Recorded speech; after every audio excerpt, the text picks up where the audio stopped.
What if hundreds of millions of people were enrolled in a scientific experiment that lasted for decades, without signing a consent form, without ever being told they were participating, without seeing a laboratory, without meeting the researchers, and without realizing that the experiment was affecting nearly every organ in their body, their brain, their heart, their metabolism, their immune system, their energy levels, even their lifespan?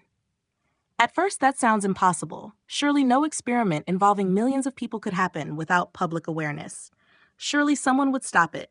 Surely there would be headlines, investigations, warnings. And yet, some health researchers have begun asking a deeply unsettling question. What if the largest human experiment in history is not taking place inside a laboratory at all? What if it is taking place inside supermarkets, inside restaurants, inside school cafeterias, inside office break rooms, and inside our own kitchens? What if the experiment is hiding in plain sight? Before we go further, if you enjoy deep science-based health documentaries that explore the hidden forces shaping our lives, take a moment to like this video and subscribe to the channel. It helps us continue creating long-form investigations like this one. Now let's begin. Take a look around modern America.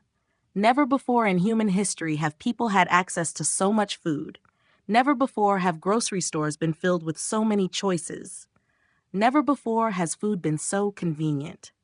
At any hour of the day or night, almost any type of meal can appear at your doorstep within minutes.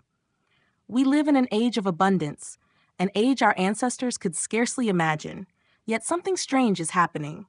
Despite unprecedented advances in medicine, many measures of health seem to be moving in the wrong direction. Obesity rates have climbed dramatically over the past several decades. Type 2 diabetes continues to spread across the population. Chronic fatigue has become so common that millions of people simply accept it as part of everyday life. And diseases once associated primarily with old age are appearing in younger and younger individuals. Many people in their 20s and 30s are now facing health problems that previous generations often did not encounter until much later in life. Something is changing, and the change appears to be happening on a massive scale. The traditional explanation is simple. People eat too much. People move too little. People make poor choices. Case closed. But what if that explanation is incomplete? What if we have been focusing on the wrong question? Instead of asking why people lack discipline, perhaps we should ask what kind of environment they are living in. After all, human biology has not fundamentally changed in a few decades. The human body that walks through a supermarket today is remarkably similar to the body that existed hundreds or even thousands of years ago. Our brains still respond to reward. Our hormones still regulate hunger. Our cells still process nutrients using ancient biological systems shaped through evolution. The body has not changed very much. The food environment has, and it has changed at extraordinary speed. For most of human history, food looked like food. An apple looked like an apple. A potato looked like a potato. Fish looked like fish. Meat looked like meat. People could generally recognize where their meals came from. The path between nature and the dinner table was relatively short. Today, much of the food surrounding us follows a very different path. Many products begin with ingredients extracted, refined, concentrated, modified, flavored, colored, preserved, stabilized, sweetened, and reformulated through complex industrial processes. By the time they arrive on store shelves, they often bear little resemblance to the original raw materials from which they were created. Yet these products dominate the modern food landscape. Walk through the center aisles of a typical supermarket. Brightly colored packages stretch in every direction. Breakfast cereals, snack foods, frozen meals, sugary beverages, protein bars, packaged desserts, instant noodles, processed meats, shelf-stable convenience foods. Many of these products are designed to be inexpensive, convenient, highly palatable, and available everywhere. In fact, for millions of people, they make up a substantial portion of daily calorie intake. This reality raises an important question. If these foods are so common, why are scientists becoming increasingly concerned about them? The answer begins with a surprising observation. Researchers noticed that people living in very different countries often experienced remarkably similar health patterns when their diets became dominated by heavily industrialized food products. Different cultures, different languages, different lifestyles, yet similar outcomes. weight gain, metabolic disorders, cardiovascular disease, and a growing burden of chronic illness. At first, scientists focused on individual nutrients. They blamed fat, then sugar, then carbohydrates, then specific ingredients. But over time, some researchers began to suspect that something larger was happening. Perhaps the problem was not simply one ingredient. Perhaps it was the way modern food itself was being engineered. Imagine two meals containing similar amounts of calories.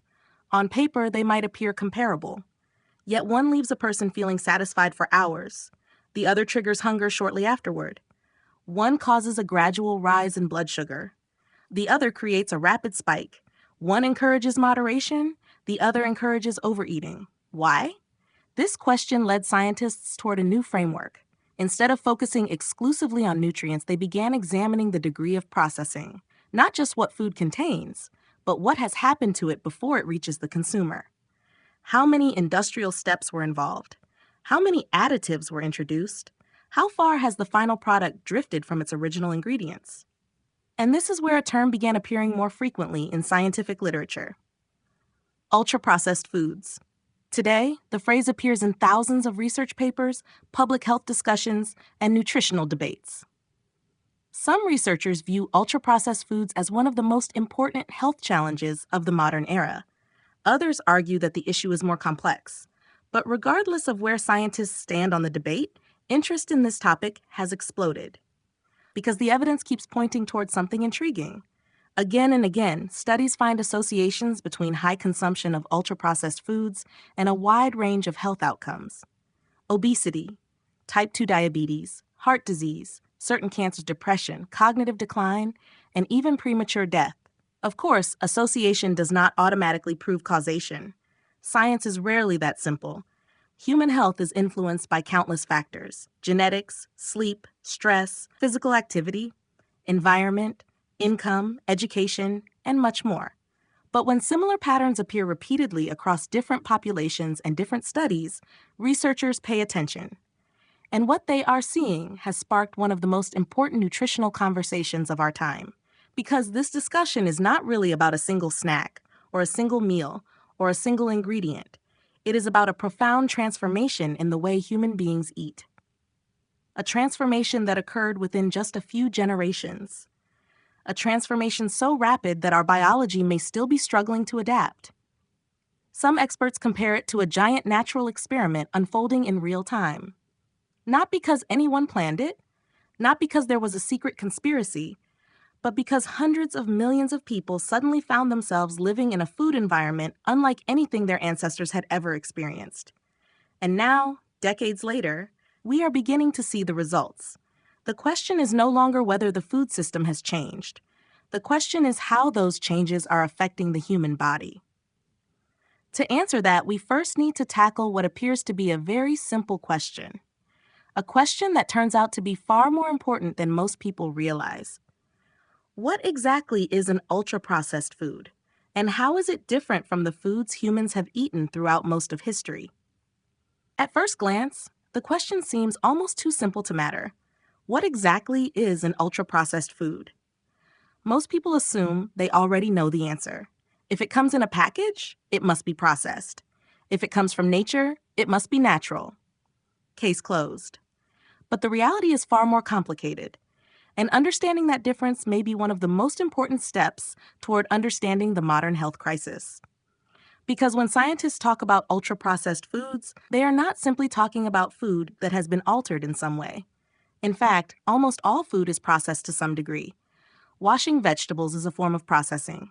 Grinding wheat into flour is processing. Freezing food is processing. Pasteurizing milk is processing. Cooking is processing. Humans have been processing food for thousands of years. Without processing, many foods would be unsafe, difficult to digest, or impossible to store. The problem is not processing itself. The problem is how far that processing has evolved. To understand the difference, imagine 3 apples. The first apple is picked directly from a tree. It is exactly as nature produced it. The second apple has been sliced and packaged for convenience. It is still clearly an apple. The third apple has been transformed into a brightly colored snack, containing apple concentrate, flavorings, stabilizers, emulsifiers, sweeteners, preservatives, and ingredients, with names that sound more like chemistry experiments than food. All three products originated from an apple, but they are no longer the same thing. This distinction sits at the heart of a system developed by researchers known as the NOVA classification. Over the past decade, NOVA has become one of the most widely used frameworks for studying food processing. Rather than focusing solely on nutrients, NOVA examines how food is made. The system divides foods into different categories based on the degree and purpose of processing. At one end of the spectrum are unprocessed or minimally processed foods. These are foods that remain close to their natural state. Fresh fruits, vegetables, beans, eggs, fish, milk, nuts, whole grains. These foods may be cleaned, frozen, dried, or packaged, but their essential structure remains largely intact. Next come processed culinary ingredients. These are substances extracted from natural foods and used in cooking. Olive oil, butter, salt, sugar, flour. By themselves, they are rarely eaten in large quantities. Instead, they help prepare meals. The third category includes processed foods. These are relatively simple products made by combining natural foods with ingredients such as salt, sugar, or oil. Examples include cheese, freshly baked bread, canned vegetables, traditional yogurt, smoked fish. These foods are altered, but they still resemble recognizable food. Then comes the fourth category, the category that has attracted enormous scientific attention: ultra-processed foods. These products are not merely modified versions of natural foods. They are industrial formulations. They often contain ingredients rarely found in home kitchens. Ingredients designed not only to preserve food, but also to influence texture, flavor, appearance, shelf life, and consumer behavior. In many cases, the original food becomes difficult to recognize. What remains is a highly engineered product optimized for convenience, profitability, and repeated consumption. And once you understand this distinction, something surprising begins to happen. You start noticing ultra-processed foods everywhere. Take soft drinks. A bottle of soda may contain water, refined sweeteners, acids, artificial flavors, coloring agents, preservatives, and other additives carefully blended to create a highly appealing experience. Every aspect of the product has been engineered: its sweetness, its aroma, its carbonation, its mouthfeel, its packaging, its marketing. The result is not simply a beverage. It is a carefully designed sensory experience. Now consider breakfast cereals. Many people view cereal as a healthy start to the day. Images on packaging often show fields of grain, fresh fruit, and active families. Yet many breakfast cereals contain significant amounts of added sugars, flavorings, colorings, and refined ingredients. The grains themselves are often transformed through multiple industrial processes before reaching the bowl. The final product may look wholesome, but its journey from field to package is far removed from what most consumers imagine. Then there are snack foods: potato chips, cheese-flavored crackers, puffed corn snacks, chocolate-coated treats. Many of these products are masterpieces of food engineering. Scientists and product developers spend years refining texture, crunch, aroma, and flavor release. The goal is simple: create an experience that people enjoy so much they want another bite, and then another, and then another. Instant noodles offer another example. They are inexpensive, convenient, easy to prepare, and available almost everywhere. Yet many varieties contain refined carbohydrates, flavor enhancers, sodium hot stabilizers, preservatives, and oils designed to maximize shelf life and taste. The same pattern appears in processed meats, industrial sausages, hot dogs, packaged deli meats. These products often contain additives that improve color, texture, flavor consistency, and storage stability. Again, the objective is not merely nourishment. It is predictability. Every package should taste exactly like the previous one, whether purchased today or months from now. Frozen ready meals follow a similar model. A meal prepared in a factory may contain dozens of ingredients working together behind the scenes. Emulsifiers prevent separation. Stabilizers maintain texture. Flavor enhancers compensate for changes caused by storage. Preservatives extend shelf life. Color additives improve appearance. Each ingredient serves a purpose, and taken individually, many are considered safe within approved limits. But what concerns some researchers is not necessarily any single ingredient. It is the overall system. The cumulative effect of consuming thousands upon thousands of these products throughout an entire lifetime. Because despite their differences, ultra-processed foods often share several common characteristics. One of the most obvious is the presence of multiple additives. Modern food manufacturing relies heavily on additives to achieve specific goals. Some improve texture, others improve color, others enhance flavor, others prolong freshness. The average consumer rarely thinks about these compounds. Most people simply trust that if a product is on the shelf, it must be acceptable. And in many cases, regulatory agencies do evaluate individual ingredients for safety. But critics argue that long-term exposure to complex combinations of additives remains an area deserving further study. Another common feature is high levels of added sugar. Sugar serves many functions beyond sweetness. It enhances flavor, masks bitterness, improves texture, encourages repeat consumption. And because humans evolved in environments where sweet foods were relatively scarce, our brains remain highly responsive to sweetness. Ultra-processed products frequently take advantage of this ancient biological preference. Salt represents another important component. Historically, salt was valuable because it helped preserve food. Today, it also enhances flavor intensity. It can make foods more satisfying and more difficult to stop eating. Refined fats play a similar role. They contribute richness, creaminess, texture, and a powerful sense of reward. When sugar, salt, and refined fats are combined in precise proportions, something remarkable can happen. The food becomes exceptionally appealing, not necessarily because it provides better nutrition, but because it stimulates sensory pleasure. This is where many researchers believe the conversation becomes particularly important, because ultra-processed foods are often designed not simply to be eaten, they are designed to be difficult to resist. Think about the experience of opening a bag of chips. Most people intend to eat a small amount, yet somehow the bag becomes empty. The decision often feels automatic, almost unconscious. Many people have experienced this, and food companies are well aware of it. In fact, enormous resources are invested in understanding exactly how consumers respond to different products. Flavor scientists, behavioral researchers, marketing experts, product developers, packaging designers, consumer psychologists, entire teams work together to optimize products, not because companies are evil, but because they operate in intensely competitive markets. The products that sell best survive. The products that create repeat purchases dominate shelf space. The products that capture attention win. As a result, food engineering has become extraordinarily sophisticated. Some experts describe it as one of the most advanced forms of consumer product design in the modern world. Which raises an uncomfortable question. If these foods are simply more convenient versions of traditional foods, why are companies spending billions of dollars studying consumer behavior?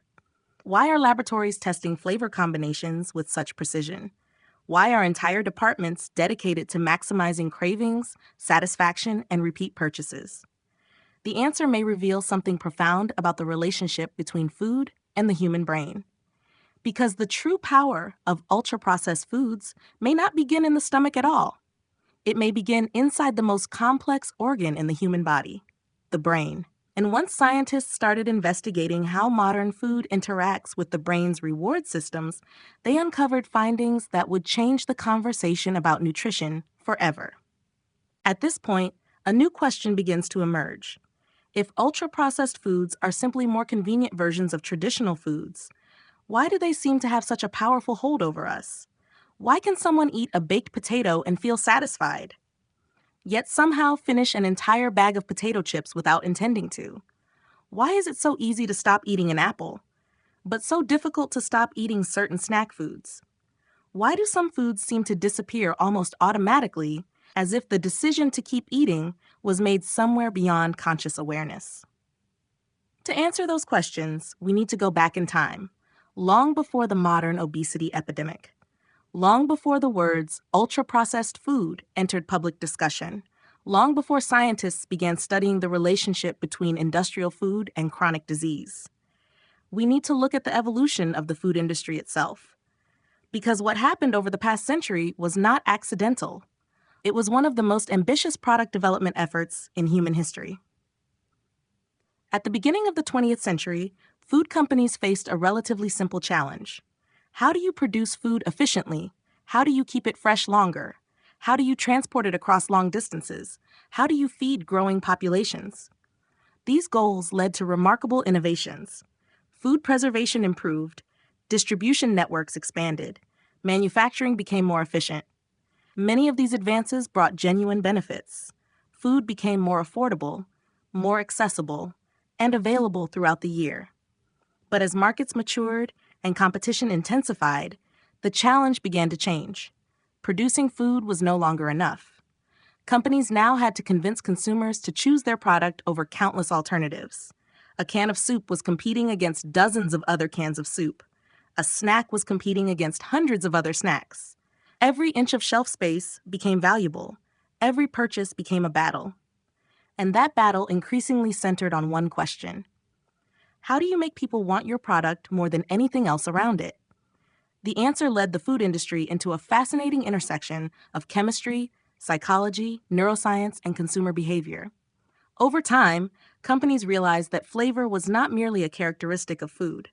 Flavor was a powerful business tool. The better a product tasted, the more likely people were to buy it again, the more likely they were to crave it, the more likely they were to recommend it, and the more successful the product became.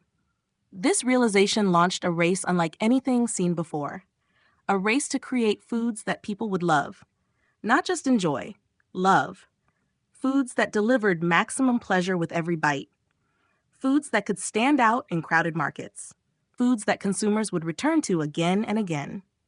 This search eventually led researchers to a concept that would become famous within the food industry. A concept known as the bliss point. The bliss point is often described as the precise combination of ingredients that creates the greatest possible sensory pleasure. Not too much, not too little, just enough. Imagine listening to music. If the volume is too low, the experience feels weak. If it is too loud, it becomes unpleasant. Somewhere in between lies a sweet spot. Food works in a surprisingly similar way. Too much sweetness can become overwhelming. Too little sweetness can feel unsatisfying. The same principle applies to salt, to fat, to texture, to flavor intensity. The goal is not simply to maximize one ingredient. The goal is to find the perfect balance. The point where the brain responds most favorably. The point where satisfaction peaks. The point where people instinctively want another bite. Finding that point became a science. Companies invested enormous resources into consumer testing. Thousands of volunteers sampled products. Researchers measured reactions, collected feedback, adjusted formulas, and tested again. Tiny changes mattered. A little more sweetness, a little less salt, a slightly different crunch, a slightly different aroma. Every adjustment generated data. And every piece of data brought companies closer to understanding what consumers wanted. Eventually, scientists discovered something fascinating. The human brain possesses ancient biological preferences that evolved long before supermarkets existed. For most of human history, calorie-rich foods were difficult to obtain. Sugar was rare. Fat was valuable. Salt was essential. When our ancestors encountered these substances, seeking them out often improved survival. As a result, evolution rewarded individuals who found these foods appealing.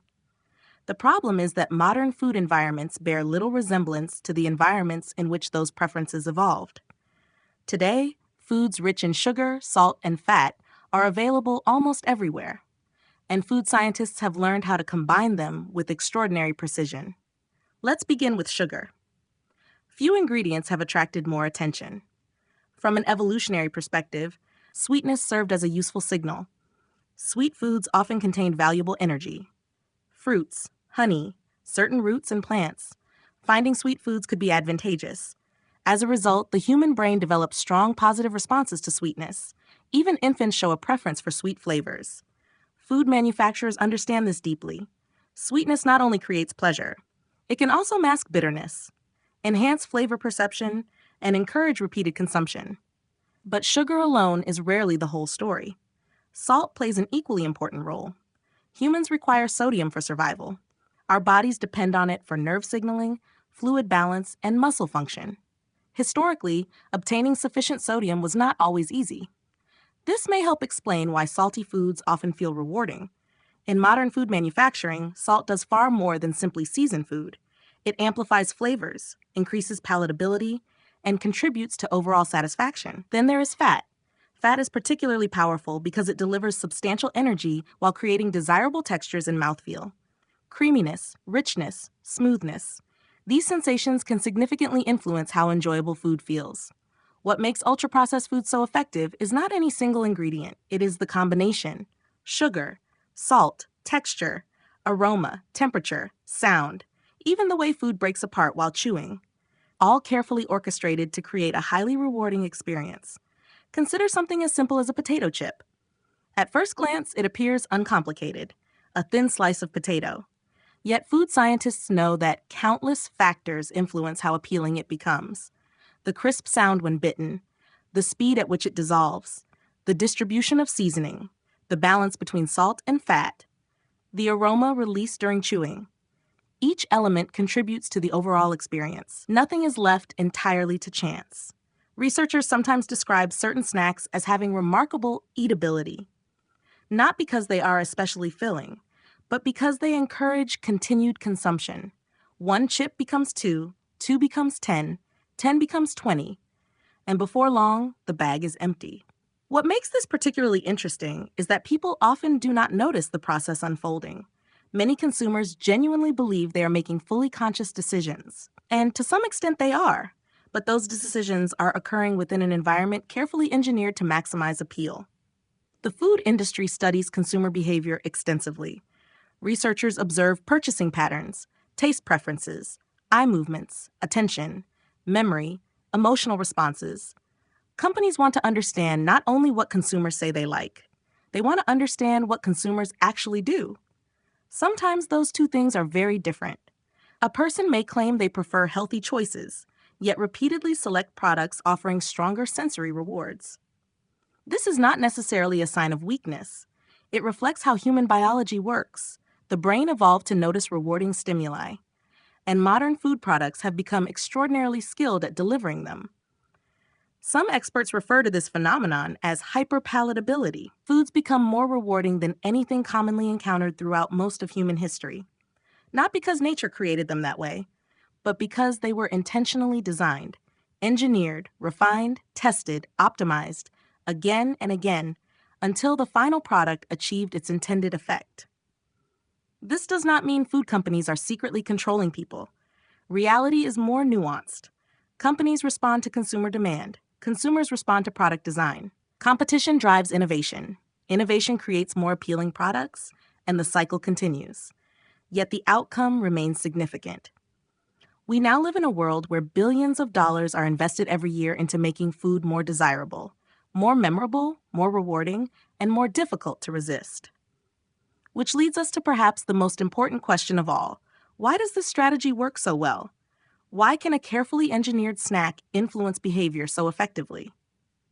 Why do cravings appear seemingly out of nowhere? Why does hunger sometimes persist even after enough calories have been consumed? Why does willpower often seem powerless against certain foods? To answer those questions, we must shift our attention away from food itself. Because the true battleground is not the supermarket, it is not the kitchen, it is not the dining table.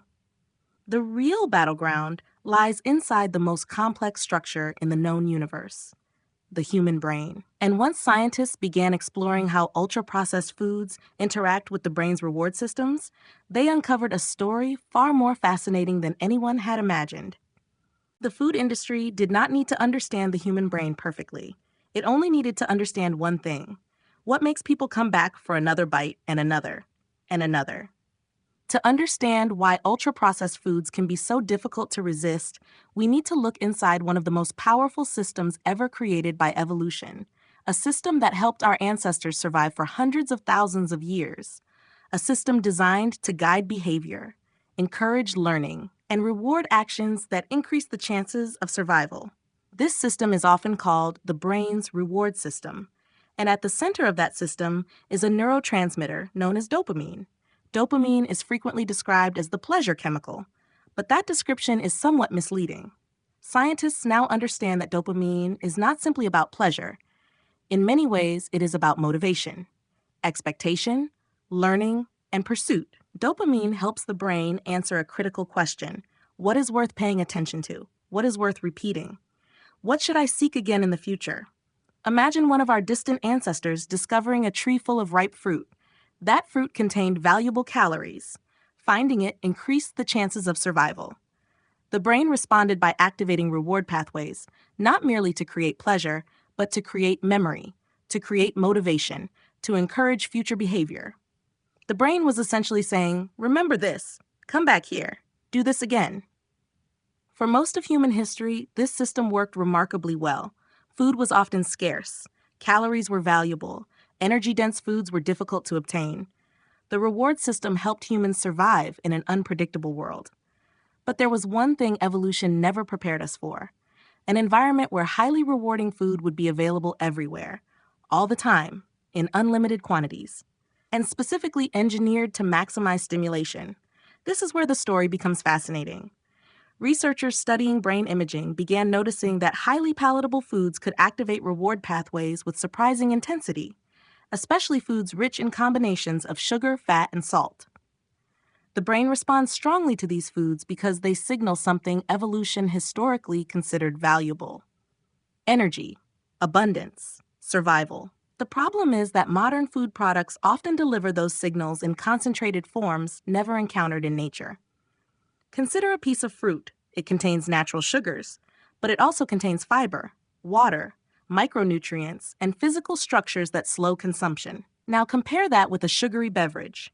The sugar arrives rapidly, the calories arrive rapidly, the reward signals arrive rapidly. The brain experiences a very different event. Not because the sugar itself is fundamentally different, but because the delivery system has changed. And the brain cares deeply about delivery systems. Scientists often compare this concept to other reward-driven behaviors. Not because food and drugs are identical, they are not, but because certain underlying mechanisms overlap.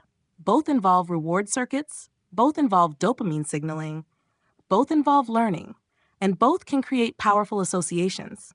For example, imagine walking into a movie theater. Immediately you smell popcorn. Before you even see it, your brain begins anticipating the experience.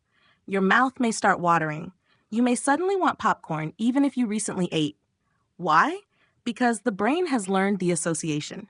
The smell becomes a cue. The cue activates expectation. The expectation activates desire. The desire influences behavior. This process happens constantly, and food companies understand it extremely well. Packaging, colors, logos, advertising, sounds, aromas, all can become cues linked to reward. Over time, the brain becomes increasingly efficient at recognizing those signals. This is one reason cravings can feel so sudden. A person may not have been thinking about food at all. Then they see an advertisement, walk past a vending machine, open a pantry, or smell a familiar snack, and suddenly the desire appears. The craving feels spontaneous. But underneath the surface, a complex network of learned associations has been activated. Researchers sometimes describe cravings as the brain predicting future reward. The brain is not merely reacting to food, it is anticipating food, and anticipation itself can become incredibly powerful. This helps explain one of the strangest experiences many people report: eating when they are not physically hungry. Most people assume hunger comes from the stomach, and certainly, biological hunger is real. Hormones help regulate appetite. Energy levels influence food intake. The body constantly communicates nutritional needs. But another form of eating exists: reward-driven eating. This occurs when the desire to eat is triggered primarily by psychological and neurological factors rather than genuine energy requirements. A person finishes dinner. They feel physically full. Then someone places a favorite dessert on the table. Suddenly, they find room for more food. The stomach did not magically expand. The reward system simply activated. The brain responded to opportunity. This is not a failure of character. It is a feature of human biology. In environments where calorie-rich foods were rare, such behavior could have been beneficial. The challenge is that today's environment continuously activates those ancient mechanisms. Everywhere we look, food cues surround us: billboards, television, social media, convenience stores, restaurants, delivery apps. Product packaging. Humans evolved in environments with relatively limited food stimulation. Modern life provides almost unlimited stimulation, and the brain responds accordingly. This brings us to another phenomenon researchers have studied extensively: mindless eating. Many people have experienced it. A bowl of snacks is placed nearby while watching television. The hand reaches into the bowl again and again. Minutes later, the bowl is empty, yet the person barely remembers eating. The consumption occurred almost automatically. This happens because much of human behavior operates below conscious awareness. The brain constantly relies on habits and automatic processes. Doing so conserves mental energy.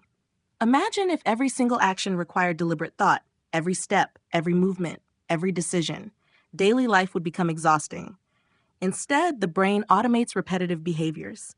Eating is no exception. Under certain conditions, eating can become surprisingly automatic, especially when foods are easy to consume, require little chewing, deliver strong sensory rewards, and remain constantly available.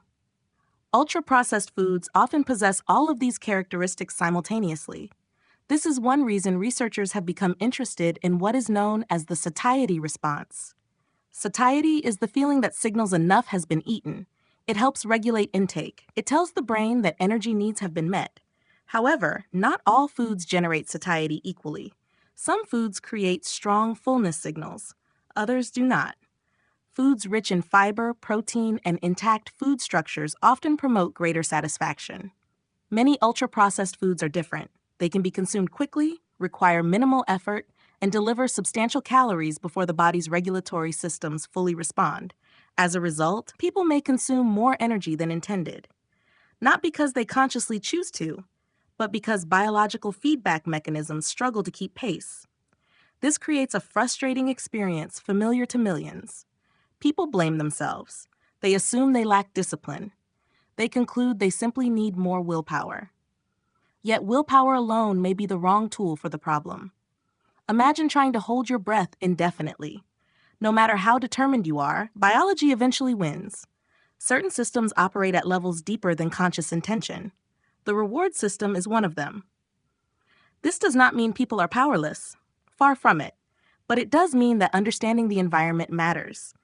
Because relying solely on willpower in an environment specifically designed to stimulate consumption can be extraordinarily difficult. Many individuals spend years trapped in a cycle, craving, eating, regretting, restricting, then craving again. Each failure reinforces guilt, and guilt often leads people to believe the problem lies entirely within themselves. Yet scientists increasingly recognize that modern food environments exert powerful influences on behavior. The issue is not simply personal weakness.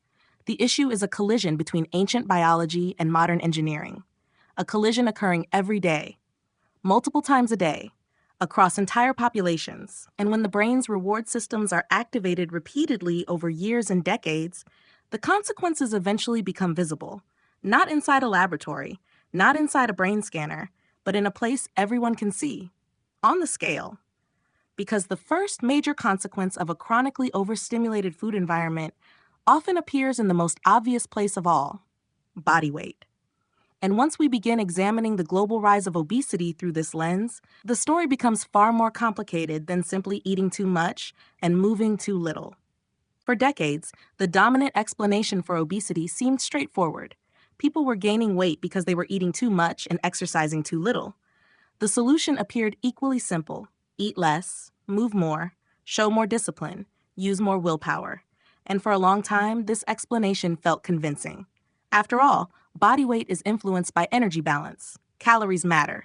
Physical activity matters. No serious scientist disputes that.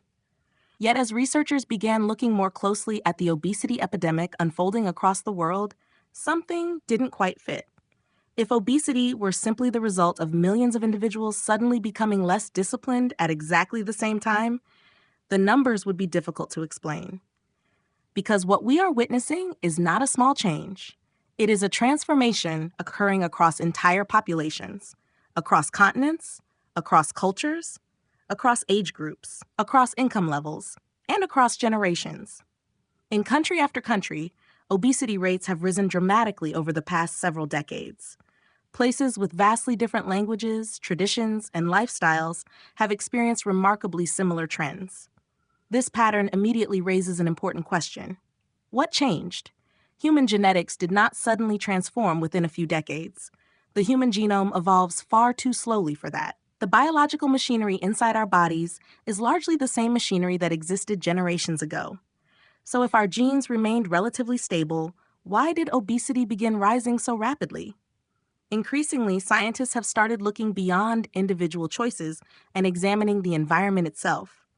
Because when environments change, behavior often changes with them. And one of the most significant environmental changes in modern history has been the rise of ultra-processed foods. To understand why, we first need to explore a concept known as energy density. Energy density refers to the number of calories contained within a given amount of food. Some foods contain relatively few calories for their size. Others contain many. Imagine eating a large bowl of vegetables. The volume may be substantial. The stomach stretches. Fullness signals begin activating. Yet the total calorie intake may remain relatively modest. Now compare that to a small package of highly processed snack food. The volume is much smaller, but the calorie content can be surprisingly high. This difference matters because the human body does not measure calories directly, at least not in the way nutrition labels do. The brain relies on a variety of signals: stomach expansion, hormones, nutrient sensing, digestion rates, past experiences, and countless other inputs. Throughout most of human history, these systems generally worked well together. The foods humans encountered were relatively predictable. High-calorie foods existed, but they were often difficult to obtain in large quantities. Modern food environments changed that equation dramatically. Today, many ultra-processed foods deliver large amounts of calories in surprisingly small portions. And because they are easy to eat, those calories can be consumed very quickly. The result is a mismatch between energy intake and the body's ability to recognize it in real time. By the time fullness signals fully activate, substantial calories may already have been consumed. This leads us to another important concept: satiety. Satiety is the feeling that tells us we have had enough. It acts as one of the body's natural defenses against overeating. But not all foods generate satiety equally. Some foods create powerful feelings of fullness. Others do not. Whole foods often require more chewing, more digestion, more processing by the body. Their fiber content slows consumption. Their physical structure slows digestion. The eating experience unfolds gradually. Ultra-processed foods often operate differently. Many are specifically designed for convenience. Soft textures, rapid consumption, minimal chewing, immediate flavor delivery. As a result, they can be consumed at extraordinary speed. Researchers have observed that people frequently eat these foods faster than less processed alternatives. And speed matters, because satiety systems require time. When food arrives faster than the body's regulatory signals can respond, intake may increase before awareness catches up. This helps explain one of the most important concepts in obesity research: passive overconsumption. Most people imagine overeating as a conscious decision. A person knowingly chooses to eat far beyond what they need. Sometimes that happens, but passive overconsumption is different. The individual may not feel as though they are overeating at all. The process occurs subtly, almost invisibly. A few extra calories at breakfast, a few extra calories during lunch, a snack in the afternoon, another snack in the evening. None of these choices seem dramatic in isolation. Yet when repeated day after day, month after month, year after year, the cumulative effect can become substantial. One of the most fascinating studies in this field came from researchers who directly compared diets dominated by ultra-processed foods with diets composed primarily of minimally processed foods. Participants were allowed to eat as much as they wanted. Nobody forced them to overeat. Nobody instructed them to consume extra calories. Yet a striking pattern emerged. When participants consumed ultra-processed diets, they naturally ate more calories. When they consumed minimally processed diets, calorie intake decreased. What makes this finding so important is that the participants were not consciously trying to change their intake. The food environment itself appeared to influence behavior. In other words, the question may not simply be whether people have enough willpower. The question may be whether the environment continuously nudges them toward higher consumption. This perspective challenges one of the most common misunderstandings surrounding obesity: the belief that obesity is simply a personal failure. For decades, many individuals struggling with weight have carried enormous guilt. They blame themselves. They assume they lack discipline. They believe everyone else possesses some form of self-control that they do not. Yet modern obesity research paints a far more complex picture. Body weight is influenced by biology, hormones, genetics, stress, sleep, medications, physical activity, food availability, economic factors, and environmental design. None of these factors operates independently. They interact continuously. This does not mean personal responsibility disappears. Individual choices still matter, but understanding the broader system helps explain why those choices have become increasingly difficult. Consider what happens when someone attempts to lose weight. Initially, weight loss may occur, but then the body begins responding. Hunger often increases, cravings may intensify, metabolism may adapt. The brain may become more sensitive to food cues. From an evolutionary perspective, these responses make perfect sense. For most of human history, weight loss often signaled food scarcity. The body evolved mechanisms to protect against starvation. Unfortunately, those same protective mechanisms can make long-term weight loss extraordinarily challenging. The situation becomes even more difficult when highly rewarding foods remain constantly available. Imagine trying to reduce food intake while living in an environment filled with advertisements, convenience stores, delivery services, vending machines, and ultra-palatable products specifically designed to attract attention. The challenge extends far beyond simple willpower. It becomes a daily negotiation with powerful biological systems. This helps explain why so many people experience cycles of weight loss and regain. They are not necessarily failing. In many cases, they are confronting evolutionary mechanisms that developed over hundreds of thousands of years, mechanisms that modern food environments exploit with remarkable efficiency. Researchers increasingly recognize that obesity is not merely a story about individual behavior. It is also a story about systems, food systems, marketing systems, economic systems, and biological systems, all interacting simultaneously.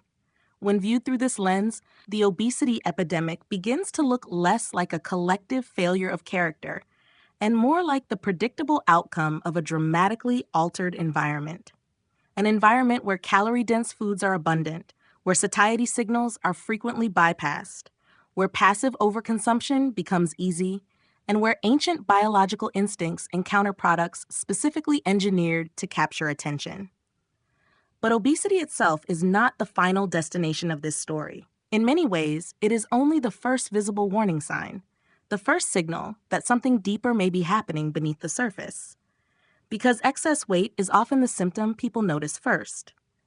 The real damage, however, may be unfolding silently inside the body's metabolic machinery. Inside the systems responsible for controlling blood sugar, inside the cells responding to insulin, inside pathways that operate largely out of sight. And once those systems begin losing control, the consequences can extend far beyond body weight alone. Because weight gain, important as it is, may be only the tip of a much larger iceberg. If weight gain is often the first visible warning sign, the next stage of the story unfolds in a place most people rarely think about: inside the bloodstream. Every second of every day, the human body performs an astonishing balancing act. Trillions of cells require energy to survive. Muscles need fuel to move. Organs need fuel to function. The brain alone consumes a remarkable amount of energy, despite representing only a small fraction of total body weight. To meet these demands, the body relies heavily on glucose. Glucose is a simple sugar that serves as one of the body's primary energy sources. After we eat, carbohydrates are broken down into smaller molecules. Many eventually become glucose. That glucose enters the bloodstream and begins circulating throughout the body. This process is completely normal. In fact, life depends on it. The challenge is not having glucose in the blood. The challenge is controlling it. Too little glucose can be dangerous. Too much glucose can also be dangerous. The body therefore works continuously to keep blood sugar within a relatively narrow range. And one of the most important tools in that process is a hormone called insulin. Insulin is often described as a key. When glucose enters the bloodstream, the pancreas releases insulin. That insulin travels throughout the body and helps cells absorb glucose from the blood. Imagine a city receiving deliveries. Glucose represents the packages.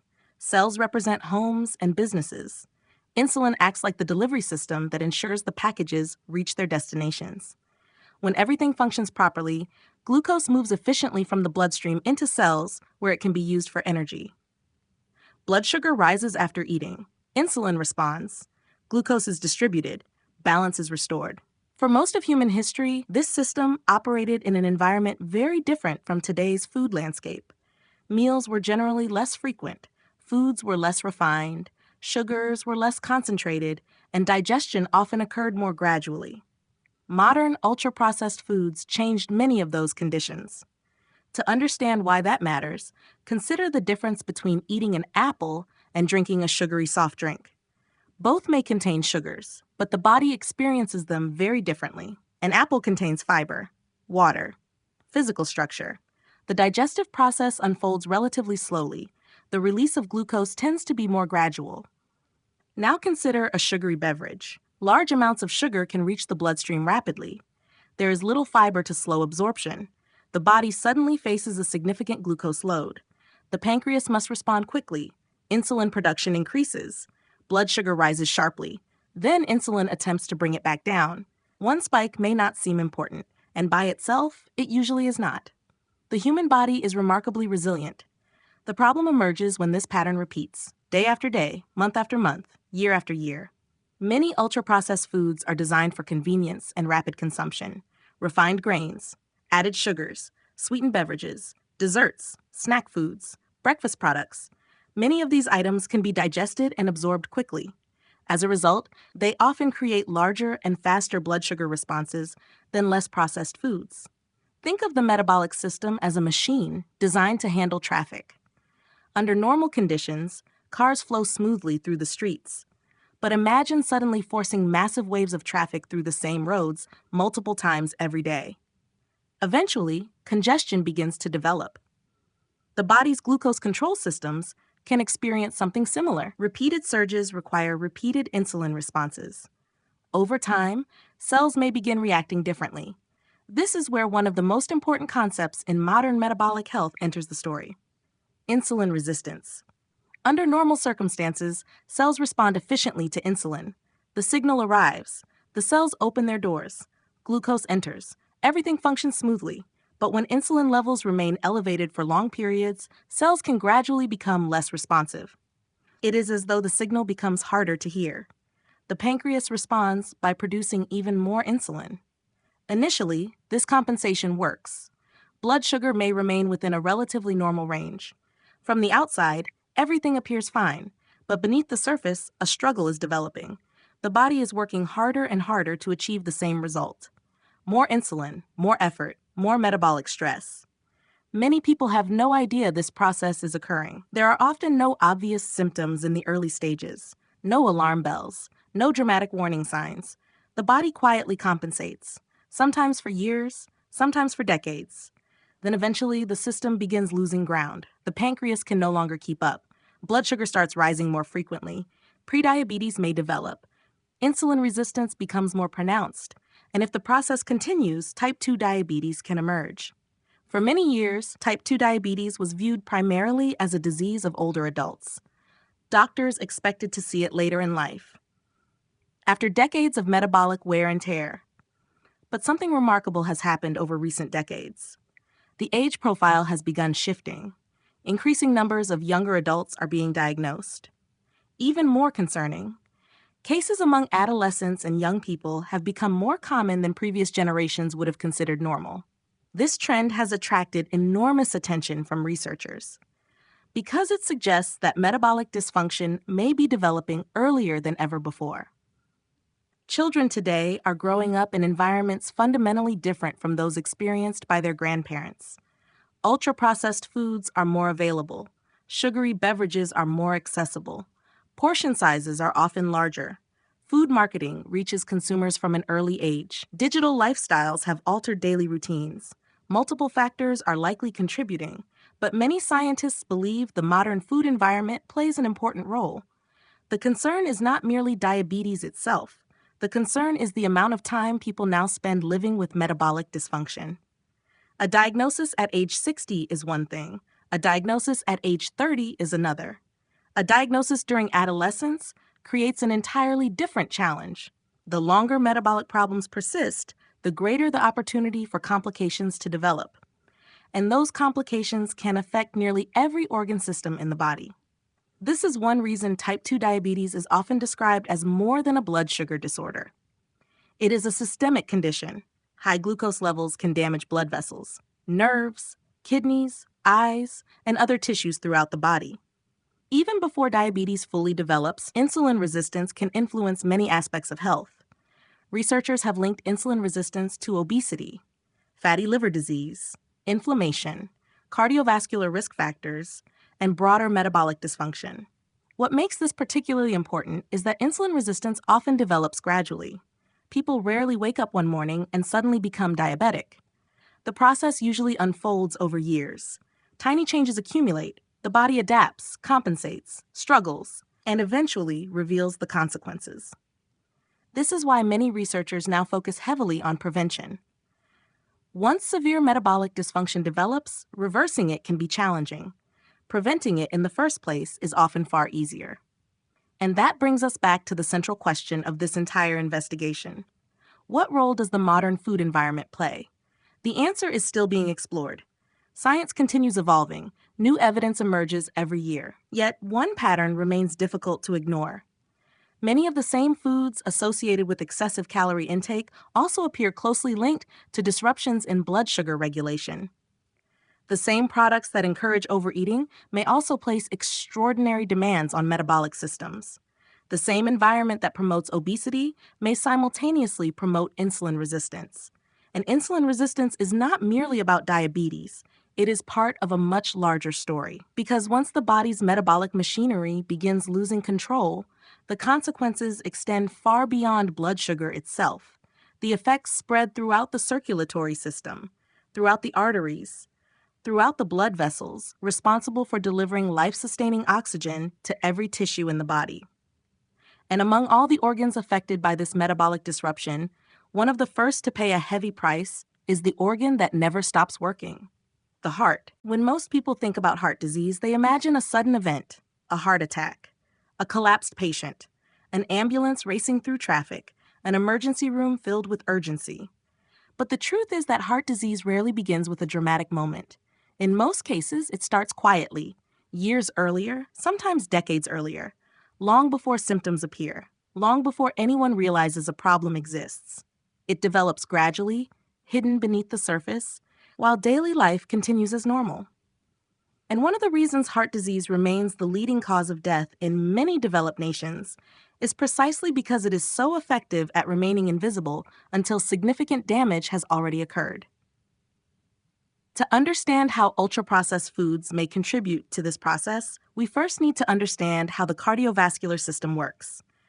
Every second of every day, the heart pumps blood through a vast network of arteries and blood vessels.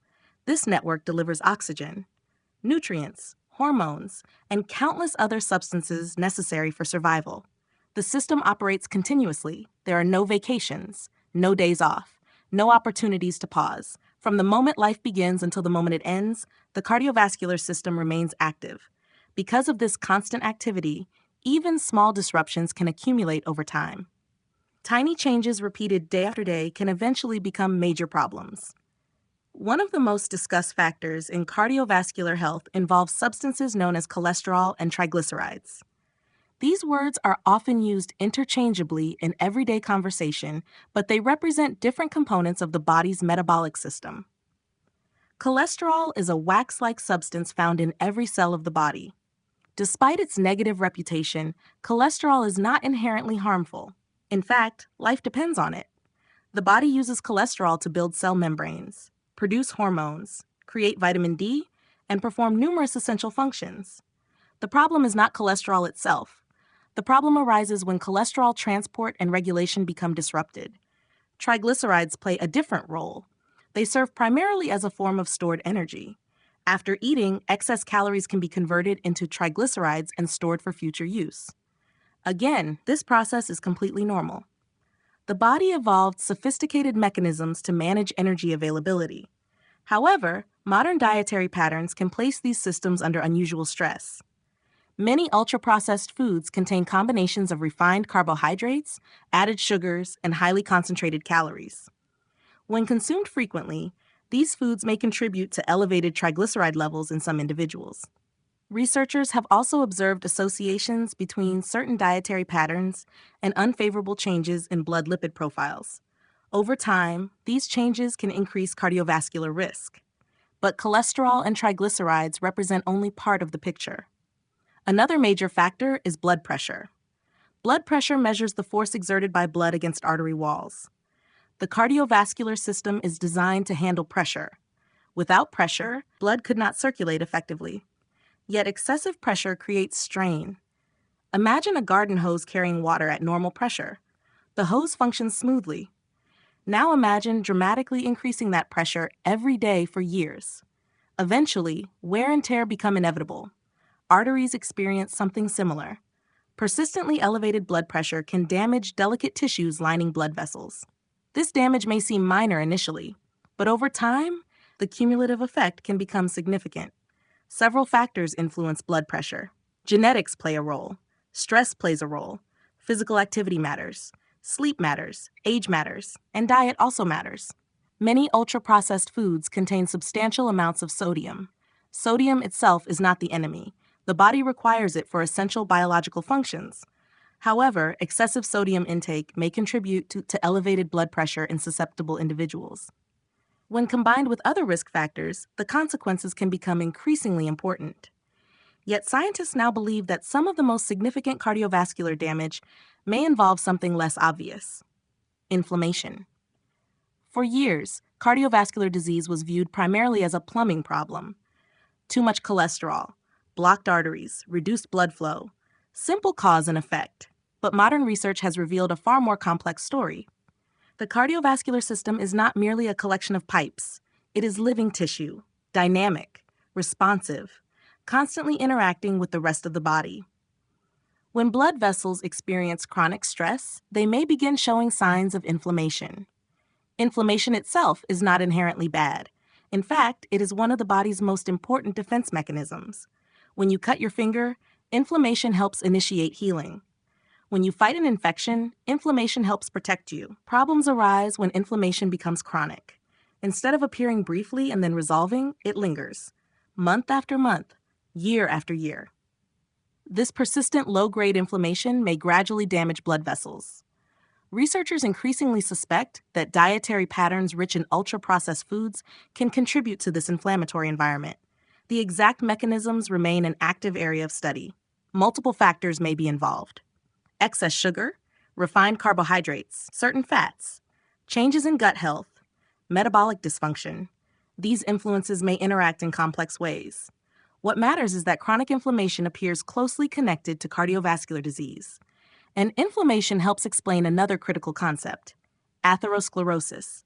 Often referred to as hardening of the arteries, atherosclerosis develops when fatty deposits, cholesterol, inflammatory cells, and other materials accumulate within artery walls.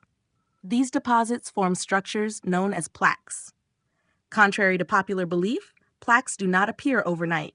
Their development often spans decades. A young adult may already possess early arterial changes without realizing it. As plaques grow, arteries become narrower and less flexible. Blood flow may gradually decline. More importantly, plaques can become unstable. If a plaque ruptures, the body may respond by forming a blood clot. That clot can block blood flow. When the blockage occurs in an artery supplying the heart, a heart attack may result. When it occurs in the brain, a stroke may occur. This is why cardiovascular disease often seems sudden. The final event may happen quickly, but the underlying process has usually been developing silently for years. Researchers around the world have spent decades studying dietary patterns and cardiovascular outcomes. Large observational studies involving hundreds of thousands of participants have repeatedly identified associations between higher consumption of ultra-processed foods and increased risks of cardiovascular disease. It is important to understand what observational studies can and cannot prove. They cannot establish absolute causation on their own. Human behavior is complicated. People who consume more ultra-processed foods may differ in other ways as well. However, when multiple studies conducted in different countries reveal similar patterns, scientists begin paying close attention. Increasingly, the evidence suggests that dietary patterns dominated by ultra-processed foods may contribute to higher cardiovascular risk. Not because of one single ingredient, not because of one single mechanism, but because multiple risk factors often converge simultaneously. Weight gain, insulin resistance, elevated blood pressure, inflammation, disrupted lipid profiles. Each factor alone may increase risk modestly. Together, they create a much more powerful effect. This helps explain why heart disease remains such a formidable public health challenge. Modern medicine has achieved remarkable advances. Doctors can perform procedures that would have seemed miraculous a century ago. Medications save countless lives. Emergency treatments continue improving. Yet, despite these achievements, cardiovascular disease remains one of the most common causes of death worldwide. The reason is simple. Medicine excels at treating emergencies, but preventing decades of accumulated damage is far more difficult. The disease process often begins long before symptoms emerge, long before diagnosis, long before treatment, and many of the forces driving that process are embedded within daily life itself. The foods we eat, the environments we inhabit, the habits we repeat, the choices we make almost automatically. Heart disease therefore represents something larger than a cardiovascular problem. It reflects the cumulative consequences of broader metabolic disruptions occurring throughout the body. And as researchers continue investigating these connections, they are discovering that many seemingly different diseases may share a common thread. Heart disease, type 2 diabetes, certain neurodegenerative disorders, some cancers, even aspects of accelerated aging. At first glance, these conditions appear unrelated. Different organs, different symptoms, different diagnoses. Yet scientists are increasingly identifying one deeper biological process that may help connect them all. A process quietly unfolding beneath the surface. A process that acts like a slow-burning fire within the body. And understanding that fire may be the key to understanding why so many chronic diseases have become so common in the modern world. As scientists continued searching for the hidden connections between modern chronic diseases, they began noticing something remarkable. Conditions that appeared completely different on the surface often shared a common biological signature: heart disease, type 2 diabetes, certain forms of dementia, some cancers, metabolic disorders, autoimmune conditions. At first glance, these diseases seemed unrelated. Different symptoms, different organs, different medical specialties, different treatments. Yet beneath the surface, researchers repeatedly encountered the same phenomenon. Inflammation. Not the kind of inflammation most people think about. Not the redness around a cut. Not the swelling after an injury. Not the sore throat that appears during an infection. Something quieter, something slower, something far more difficult to detect. A persistent biological state that can smolder inside the body for years before producing obvious symptoms. Many scientists now describe chronic inflammation as one of the defining features of modern disease. Some even refer to it as the silent fire within. To understand why, we first need to distinguish between two very different forms of inflammation. Acute inflammation is one of the body's greatest survival tools. Imagine you accidentally cut your finger while preparing dinner. Within moments, the immune system springs into action. Blood flow increases, immune cells rush to the area. Chemical signals coordinate repair. The region may become red, warm, tender, slightly swollen. These changes can feel unpleasant, but they are signs that the body is doing exactly what it was designed to do. The injury heals, the threat disappears, the inflammation resolves, the process ends. This is healthy inflammation. Temporary, targeted, protective. Chronic inflammation is different. Instead of appearing briefly and disappearing, it lingers, day after day, month after month, year after year. The immune system remains partially activated even when no obvious infection or injury exists. The fire never fully goes out. It simply continues burning at a low level. And unlike acute inflammation, chronic inflammation does not heal. It slowly damages. The challenge is that most people cannot feel it. There is usually no dramatic pain, no obvious warning signal, no emergency alarm. A person may look healthy, feel mostly normal, go about daily life unaware that this process is unfolding beneath the surface. Researchers have spent decades trying to understand what drives this persistent inflammatory state. The answer appears to involve multiple factors: poor sleep, chronic stress, environmental pollutants, physical inactivity, excess body fat, and increasingly dietary patterns, particularly diets dominated by ultra-processed foods. This does not mean every processed meal instantly creates disease. Human biology is far more complex than that. The concern lies in long-term exposure, the cumulative effect of consuming large quantities of highly processed products over many years.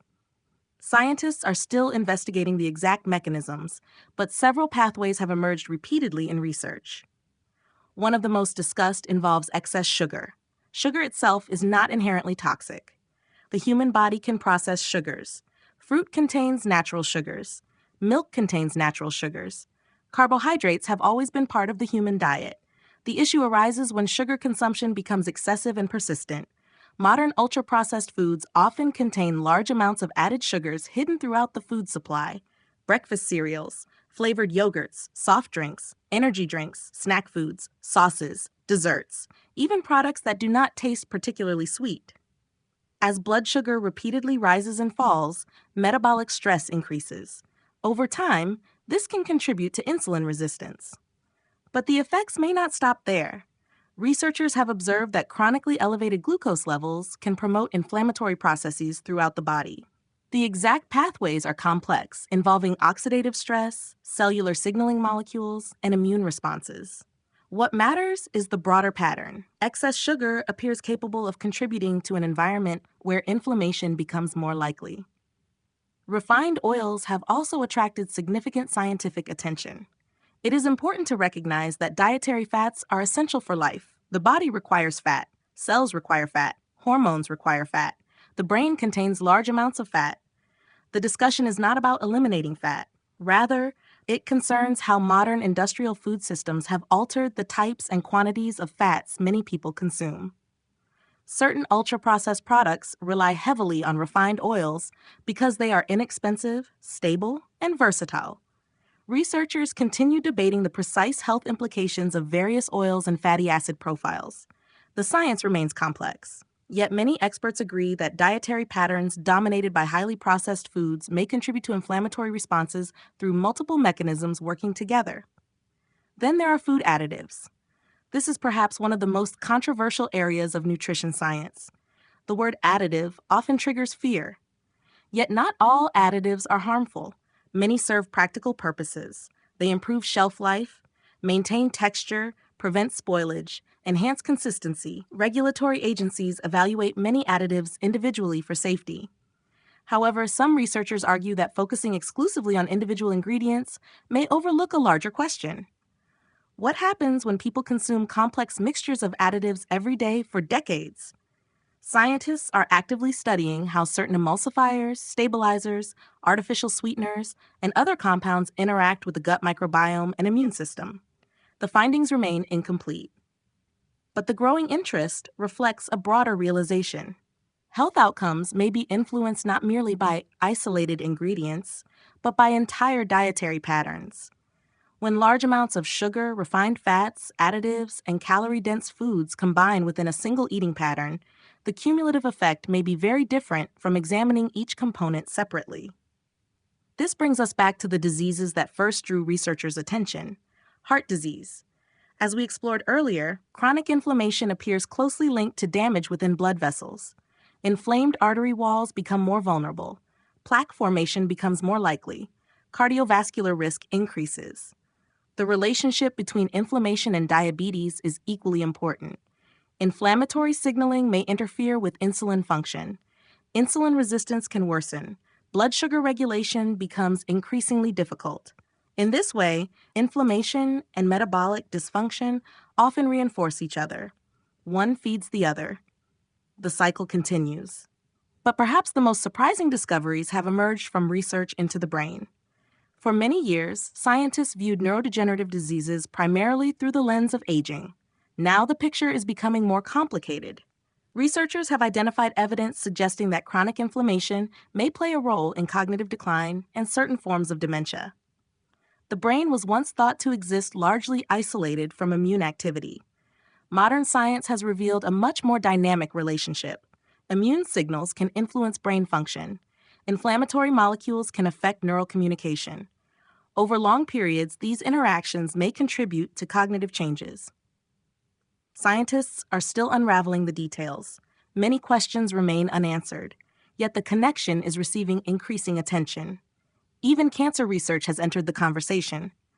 Cancer is an extraordinarily complex disease with numerous causes and contributing factors. No single explanation exists. Genetics matter, environmental exposures matter, lifestyle factors matter, random cellular events matter. Yet chronic inflammation appears capable of influencing processes involved in tumor development and progression. Persistent inflammation can create biological environments that may support abnormal cellular behavior.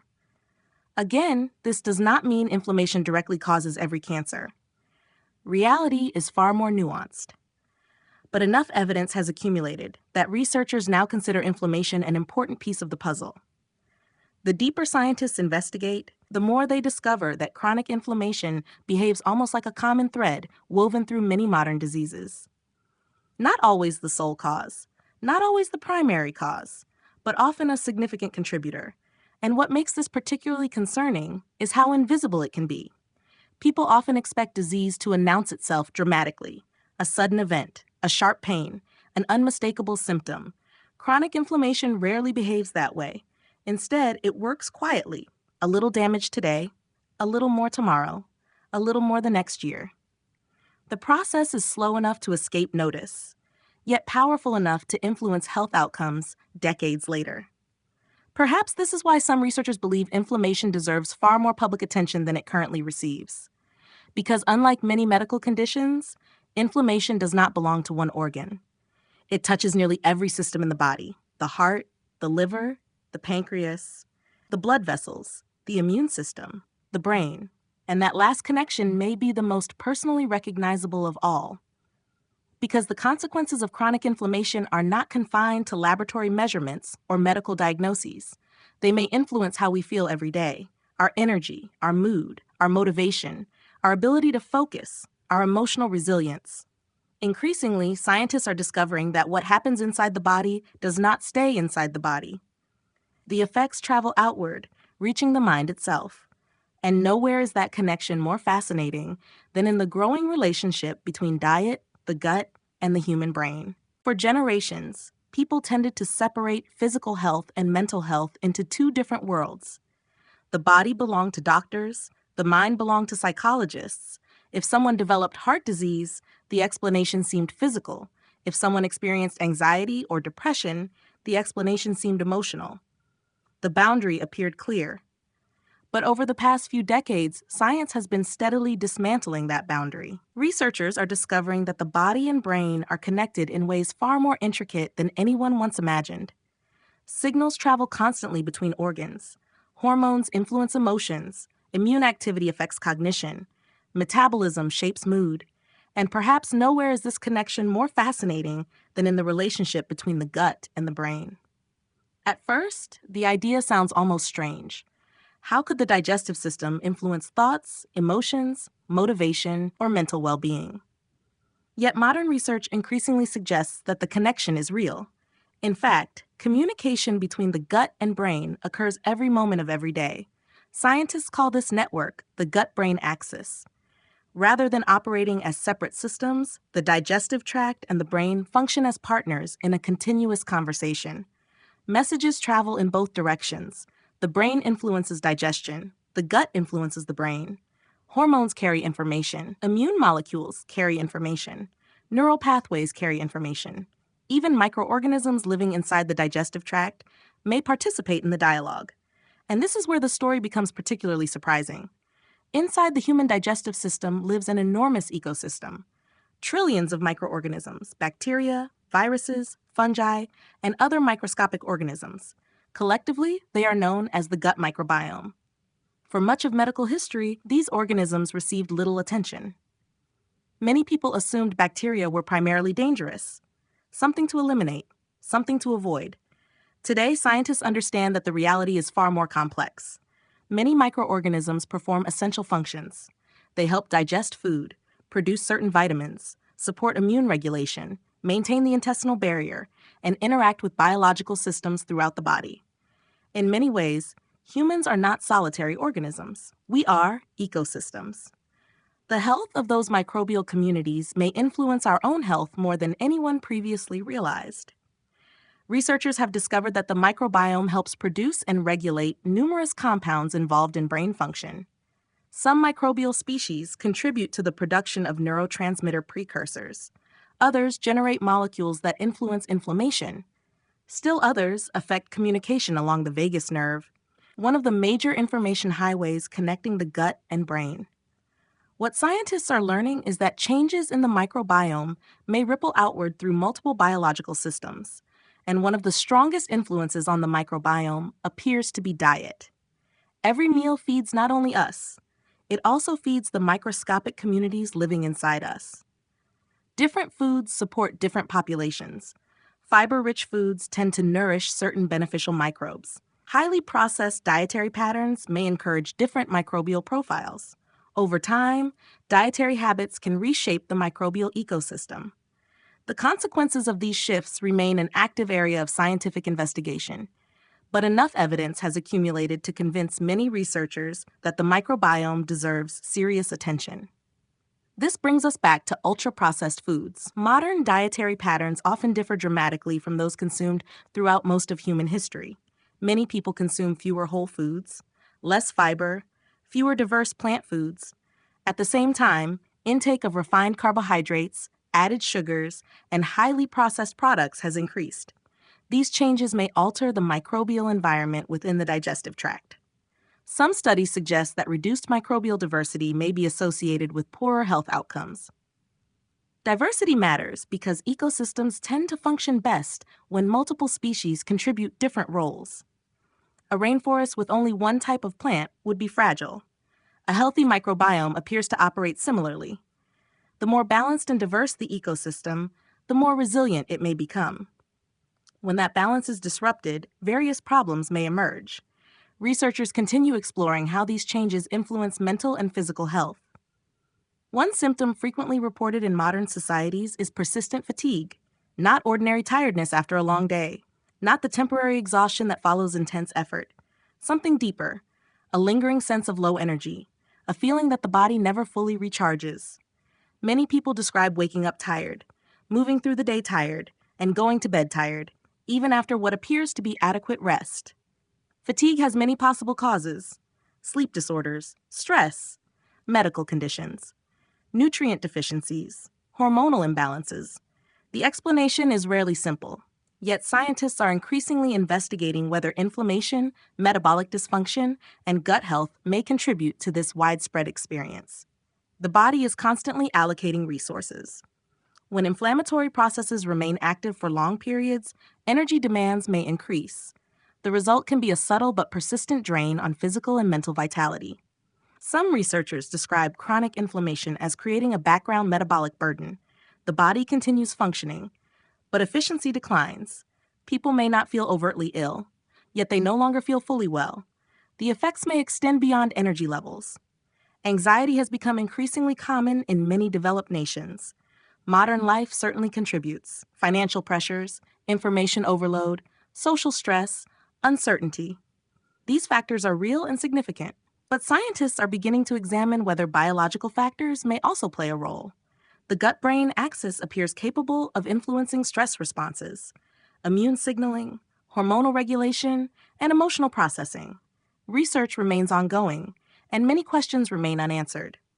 Yet the possibility that diet and gut health may influence anxiety is receiving growing attention. Depression represents another area of intense investigation. For decades, depression was often discussed primarily in psychological terms. Today, researchers recognize that biological processes may contribute as well. Genetics, inflammation, hormonal regulation, metabolism, brain chemistry, environmental stress, all appear interconnected. No single factor explains every case. Depression is far too complex for that.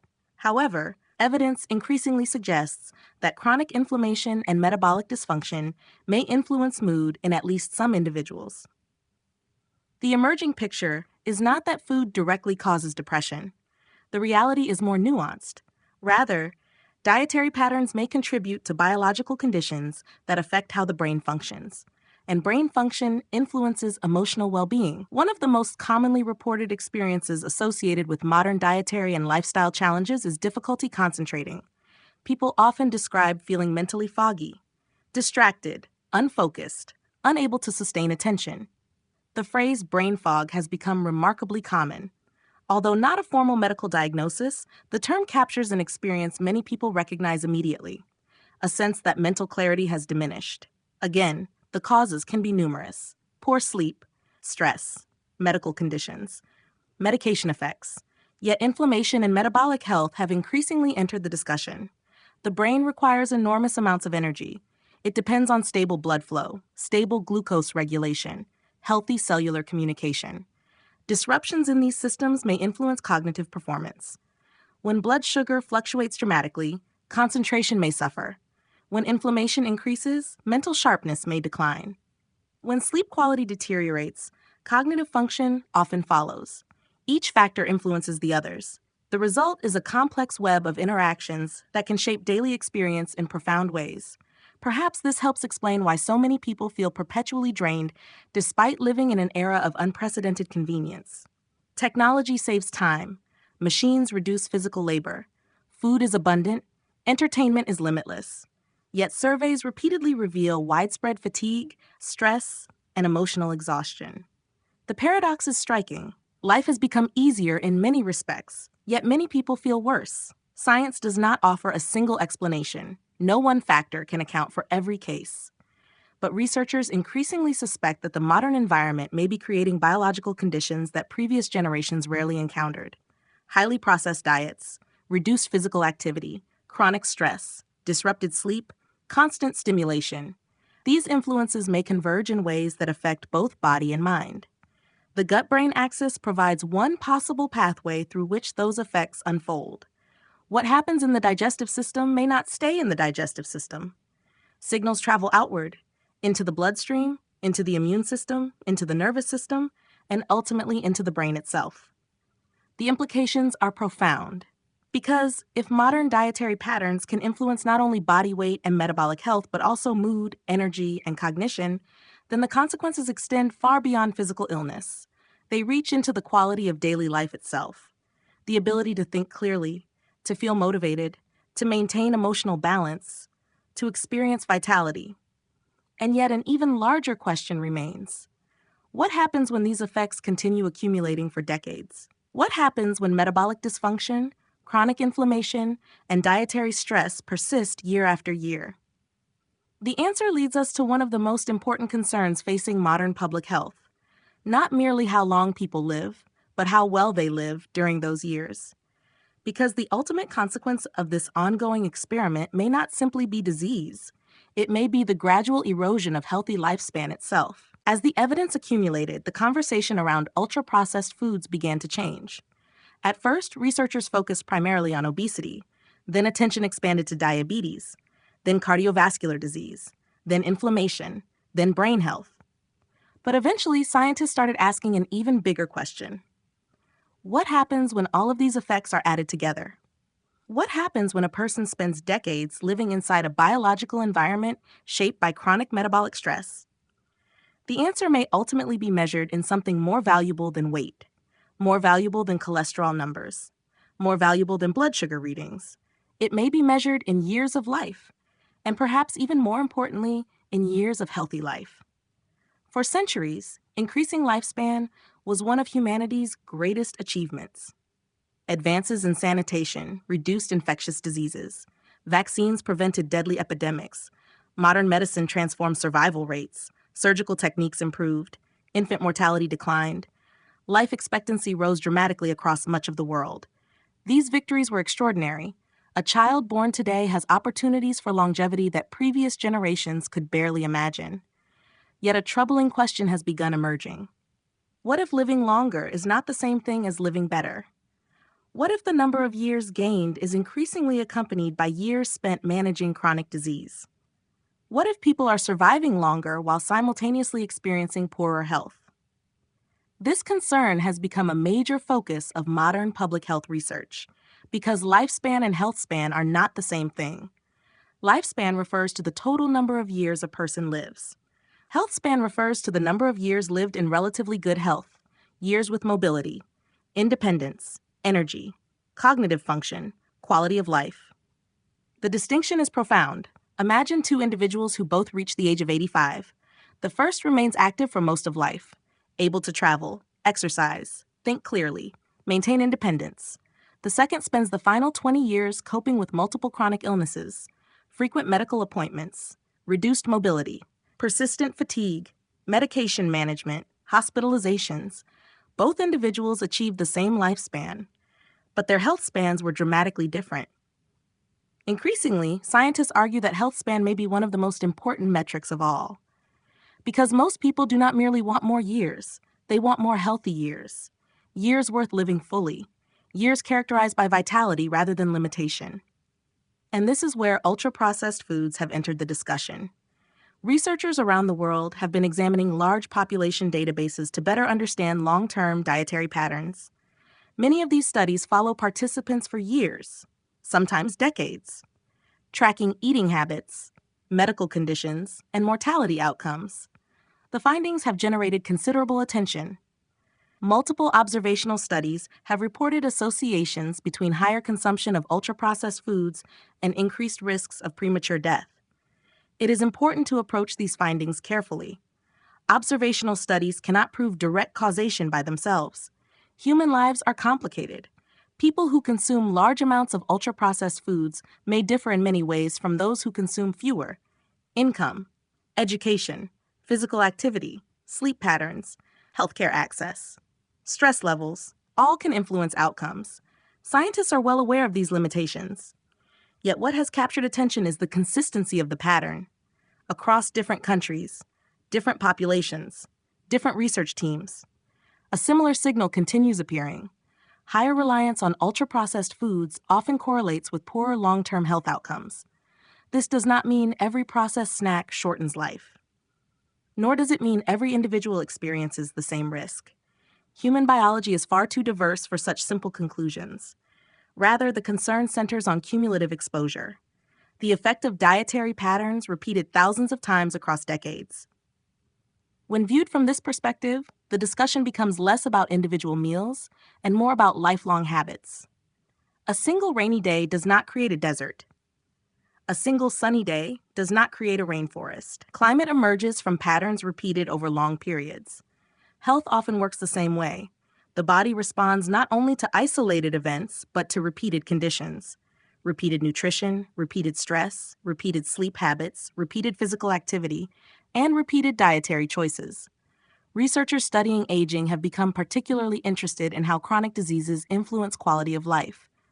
Modern medicine has become remarkably effective at keeping people alive after major medical events. A person may survive a heart attack, live for decades with diabetes, manage chronic kidney disease, receive treatment for cancer. These advances represent tremendous progress, yet survival does not always guarantee wellness. Many individuals spend increasing portions of life managing chronic conditions. This trend has led some experts to describe a growing gap between lifespan and health span. People are often living longer, but not necessarily healthier. The reasons are complex. Smoking rates have declined in many regions. Medical care has improved. Public awareness has increased, yet chronic diseases remain widespread. Obesity, type 2 diabetes, cardiovascular disease, neurodegenerative disorders. Many continue affecting millions of people. And because these conditions often develop slowly, their impact accumulates over time. This creates a particularly challenging situation in developed nations. For much of history, infectious diseases dominated mortality statistics. Today, chronic diseases occupy center stage. The major threats are no longer primarily external pathogens. Instead, many emerge from interactions between genetics, lifestyle, environment, and aging. In other words, the greatest health challenges increasingly come from within. Several developed countries have witnessed concerning trends over recent decades. While life expectancy generally remains high by historical standards, improvements have slowed in some populations. In certain groups, health outcomes have stagnated or even declined. Researchers continue debating the causes: economic inequality, mental health challenges, substance abuse, healthcare access, environmental exposures, and dietary patterns all enter the discussion. No single explanation captures the entire picture. But nutrition consistently remains one of the most important factors under investigation. Because unlike genetics, nutrition is potentially modifiable. Unlike aging itself, dietary habits can change. And unlike many risk factors, food influences nearly every biological system simultaneously: the heart, the brain, the immune system, the endocrine system, the microbiome, the circulatory system, the metabolic system. Every day, food provides the raw materials from which the body operates. Over a lifetime, those inputs matter. Researchers sometimes describe aging as the gradual accumulation of biological damage. Cells experience wear and tear, repair mechanisms become less efficient, inflammation may increase, metabolic regulation may weaken, disease risk rises. The question increasingly being explored is whether certain dietary patterns accelerate these processes, and if so, by how much. This remains an active area of research. Scientists continue investigating the precise relationships between ultra-processed foods, biological aging, and mortality risk. What is becoming increasingly clear, however, is that longevity cannot be understood simply by counting birthdays. The quality of those years matters enormously. A society where people live longer but spend decades burdened by chronic illness faces a different challenge than a society where longer life is accompanied by vitality and independence. This realization has transformed the conversation. The goal is no longer merely to extend lifespan. The goal is to extend health span, to preserve mobility, mental sharpness, energy, resilience, and overall quality of life. But as this discussion has evolved, another important question has emerged, one that prevents the conversation from becoming overly simplistic. Because despite growing concerns about ultra-processed foods, reality is rarely black and white. Not every product is identical. Not every ingredient carries the same risk. Not every processed food affects health in the same way. Some products differ dramatically from others. Some may fit into healthy dietary patterns more easily than people assume. Others may deserve greater caution. And this raises a critical question, a question that scientists themselves continue debating. Are all ultra-processed foods truly equally harmful? Or is the reality far more complicated than it first appears? Here is part 11, continuing seamlessly from part 10. By this point, it might be tempting to reach a simple conclusion. Ultra-processed foods are bad, natural foods are good, case closed. But science rarely works that way. The deeper researchers investigate nutrition, the more they discover that reality is often far more complicated than it first appears. Human health is influenced by thousands of interacting variables: genetics, lifestyle, physical activity, sleep, stress, environment, socioeconomic factors, medical history, and of course, diet. Because of this complexity, scientists are generally cautious about making absolute statements. The evidence linking ultra-processed foods to poorer health outcomes has become increasingly difficult to ignore. Yet even within that evidence, important questions remain. One of the most important is this: are all ultra-processed foods equally harmful? The answer appears to be no. The category known as ultra-processed foods contains an enormous variety of products. Some are clearly associated with poor nutritional quality. Others occupy a more complicated position. Consider two different products. One is a brightly colored sugary beverage containing large amounts of added sugar and very little nutritional value. The other is a fortified whole grain breakfast product containing fiber, vitamins, and minerals. Under certain classification systems, both may qualify as ultra-processed foods. Yet most people would recognize that they are not nutritionally identical. This illustrates one of the challenges facing nutrition science. Categories can be useful, but categories can also oversimplify reality. Researchers increasingly emphasize that individual products vary significantly. Ingredients vary, nutritional profiles vary, portion sizes vary, consumption patterns vary, health effects may vary as well. This does not invalidate concerns about ultra-processed foods. Rather, it highlights the importance of nuance. When discussing nutrition, nuance matters a great deal. Another crucial factor is dosage. In toxicology, there is a famous principle: the dose makes the poison. Water is essential for life, yet excessive water consumption can be dangerous. Sunlight is necessary for health, yet excessive sunlight can cause harm. Even oxygen becomes toxic under certain conditions. Nutrition often follows similar principles. The question is not always whether a food is consumed. The question is how much, how often, and within what overall dietary pattern.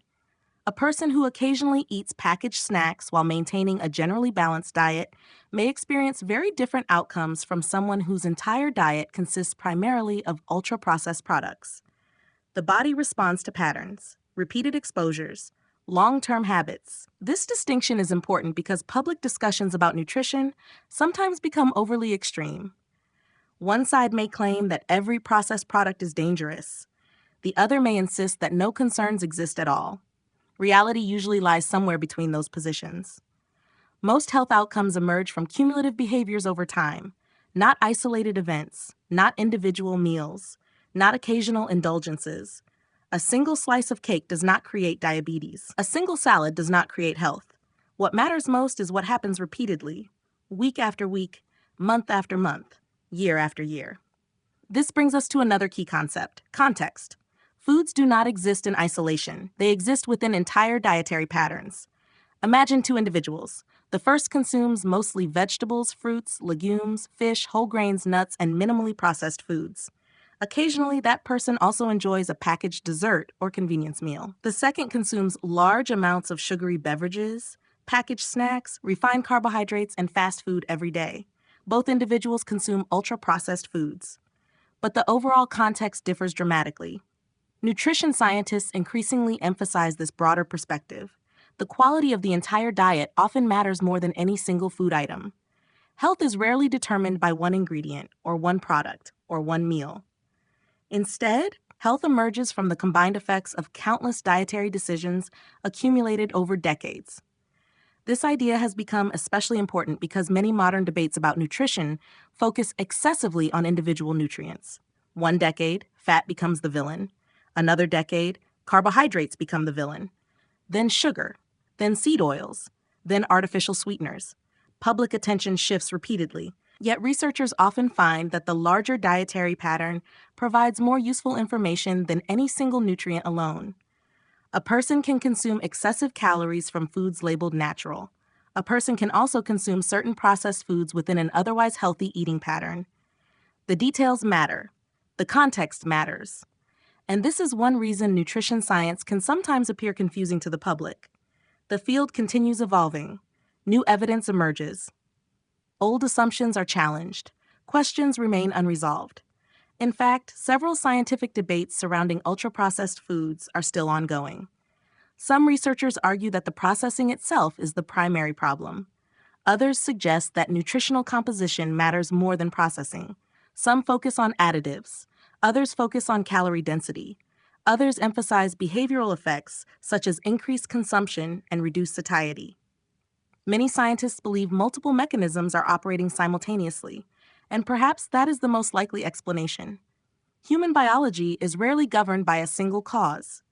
When researchers examine ultra-processed foods, they often observe a convergence of factors: higher energy density, greater palatability, increased consumption, added sugars, refined starches, lower fiber content, potential effects on the microbiome, potential effects on inflammation, potential effects on metabolism. Rather than one single mechanism driving all outcomes, numerous mechanisms may work together. Like strands of a rope, each strand contributes strength. Together, they create a much larger effect. For consumers trying to navigate this complexity, practical skills become extremely valuable. One of the most useful is learning how to read food labels. Most people spend only a few seconds looking at packaging. Bright colors attract attention. Marketing claims stand out. Words like natural, wholesome, healthy, or premium create powerful impressions. Yet those impressions do not always reflect nutritional reality. The ingredient list often tells a more informative story. A useful starting point is simply examining how many ingredients appear. Many minimally processed foods contain relatively short ingredient lists. Ultra-processed products often contain lengthy lists filled with unfamiliar terms. This does not automatically mean a product is harmful. Many ingredients have legitimate functions, but lengthy ingredient lists can provide clues about the degree of processing involved. Another useful strategy is identifying sources of added sugar. Manufacturers may use many different names: cane sugar, corn syrup, high fructose corn syrup, dextrose, maltose, rice syrup, fruit juice concentrates, and numerous others. The body ultimately processes many of these in similar ways. Consumers who focus only on the word sugar may miss important information. Sodium content is another factor worth evaluating. Many highly processed products contain surprisingly large amounts of sodium. Even foods that do not taste particularly salty may contribute significantly to daily intake. Refined fats can also appear in various forms throughout ingredient lists. Again, context matters. No single ingredient determines health outcomes, but patterns deserve attention. Perhaps the most important skill of all is recognizing marketing language. Food packaging is designed to sell products. A package may highlight one positive feature while drawing attention away from less favorable characteristics. A product advertised as high in protein may also contain substantial amounts of sugar. A product promoted as low fat may compensate with added sweeteners. A product labeled natural may still be heavily processed. Understanding this does not require cynicism. It simply requires awareness. The more informed consumers become, the better equipped they are to make decisions aligned with their goals. And ultimately, that may be the most important lesson from this entire journey. The purpose is not fear. The purpose is understanding. Because fear rarely creates lasting change. Understanding does. When people understand how products are designed, how dietary patterns influence biology, and how small choices accumulate over time, they gain something valuable. Agency. The ability to make informed decisions. The ability to shape future outcomes. The ability to step outside the automatic habits that modern food environments often encourage. And after examining the rise of ultra-processed foods, the science of craving, the effects on metabolism, the links to chronic disease, inflammation, brain health, and longevity, one final question remains. Perhaps the most important question of all. What can we actually do about it? How can ordinary people navigate a food environment filled with products specifically engineered to capture attention, maximize consumption, and fit seamlessly into busy modern lives? The answer is not perfection. It is not extreme restriction. It is not fear. The answer lies in something far more practical, and that is where our journey reaches its final destination. After everything we have explored, a natural question emerges. If ultra-processed foods have become so deeply embedded in modern life, if they are available everywhere, if they are often cheaper, more convenient, and more aggressively marketed than many healthier alternatives, then what can an ordinary person realistically do? The answer may be simpler than most people expect, because escaping this experiment does not require perfection. It does not require a radical lifestyle transformation overnight. It does not require eliminating every processed product from your kitchen. And it certainly does not require living in fear of food. In fact, one of the biggest mistakes people make when trying to improve their health is believing that change must be dramatic to be effective. Human beings are naturally drawn to big solutions. Extreme diets, 30-day challenges, complete detox programs, strict rules, all or nothing thinking. These approaches often feel exciting because they promise immediate results, yet they frequently fail for the same reason. They are difficult to sustain. The body does not change in a day. Disease does not develop in a day. And lasting health is rarely built in a day. Instead, it is usually built through small choices repeated consistently over time. The same principle that allowed health problems to accumulate slowly can also work in the opposite direction.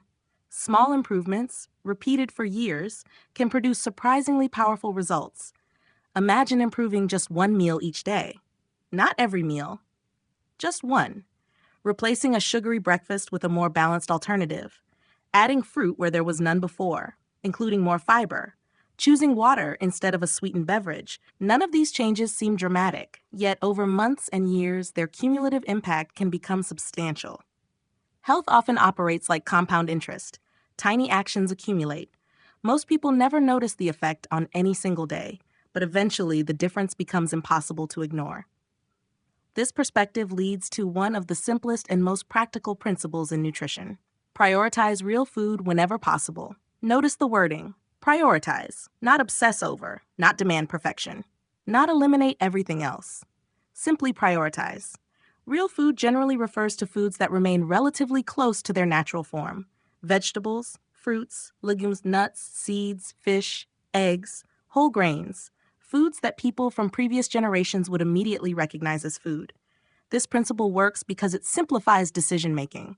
Modern nutrition advice often becomes overwhelming. Thousands of competing opinions, conflicting headlines, endless debates. Yet when people focus on eating more real food, many of those complications begin resolving themselves naturally.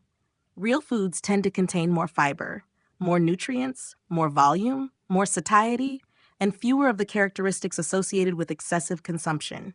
The goal is not dietary perfection. The goal is shifting the overall balance.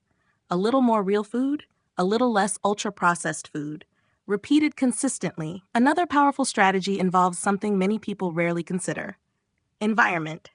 Most of us like to believe that our food decisions are purely personal choices, but research repeatedly shows that environment exerts enormous influence on behavior. What is visible gets eaten. What is convenient gets chosen. What is easily accessible becomes habitual. Imagine placing a bowl of fresh fruit on a kitchen counter.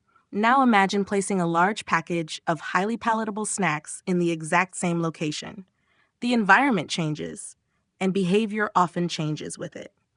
This does not happen because people lack discipline. It happens because human brains evolved to respond to convenience. The easier something is to obtain, the more likely we are to choose it. This means one of the most effective health interventions may occur before hunger even appears. Designing an environment that makes healthy choices easier, keeping nutritious options visible, reducing unnecessary temptation, making healthy meals more convenient, preparing food in advance when possible. These strategies may seem small, but they often prove more effective than relying entirely on willpower, because willpower is a limited resource. Environment works continuously. The same principle applies when shopping. Many dietary decisions are not actually made in the kitchen. They are made in the grocery store. Once food enters the home, the probability of consuming it rises dramatically. This makes shopping habits incredibly important. Smart shopping begins with intentionality. Entering a store without a plan often leads to impulse purchases, bright packaging, promotional displays, limited time offers, special discounts. Modern food marketing is extraordinarily sophisticated. Entire industries invest enormous resources into understanding consumer behavior. The average shopper encounters countless attempts to influence purchasing decisions. Recognizing this reality is empowering because awareness reduces automatic behavior. One useful habit is reading ingredient lists rather than relying exclusively on marketing claims. Another is focusing on foods rather than packaging. The less attention given to advertising language and the more attention given to actual ingredients, the easier it becomes to make informed choices. Many people also find success by building shopping lists around meals rather than products. Instead of asking, "What should I buy?" they ask, "What meals do I want to prepare this week?" The question changes, and often the purchases change as well. Yet perhaps the most important lesson of all involves abandoning the pursuit of perfection. Perfection is one of the greatest enemies of long-term health. A person adopts a strict diet, maintains it for a few weeks, makes one mistake, feels discouraged, abandons the entire effort. This pattern repeats endlessly. Health is not an exam with a perfect score. It is a direction, a trajectory, a long-term process. One meal does not determine your future. One day does not determine your future. One holiday does not determine your future. What matters is the overall pattern, the trend, the average of thousands of choices over time. This mindset creates room for flexibility, room for enjoyment, room for real life. Because food is more than nutrition. Food is culture, tradition, celebration, family, memory, connection. The healthiest approach is often one that improves health while remaining sustainable enough to last. And sustainability requires balance. As we reach the end of this journey, it is worth reflecting on how much the conversation has evolved. We began with a simple but unsettling question. What if hundreds of millions of people were participating in a decades-long experiment without ever realizing it? From there, we explored the rise of ultra-processed foods. We examined how they differ from natural and minimally processed foods. We looked at the science of taste engineering and the pursuit of the bliss point. We followed the pathways through the brain's reward system. We examined obesity, insulin resistance, type 2 diabetes, cardiovascular disease, chronic inflammation, gut health, mental health, cognitive function, and finally, the broader question of longevity itself. Throughout this journey, one theme appeared again and again.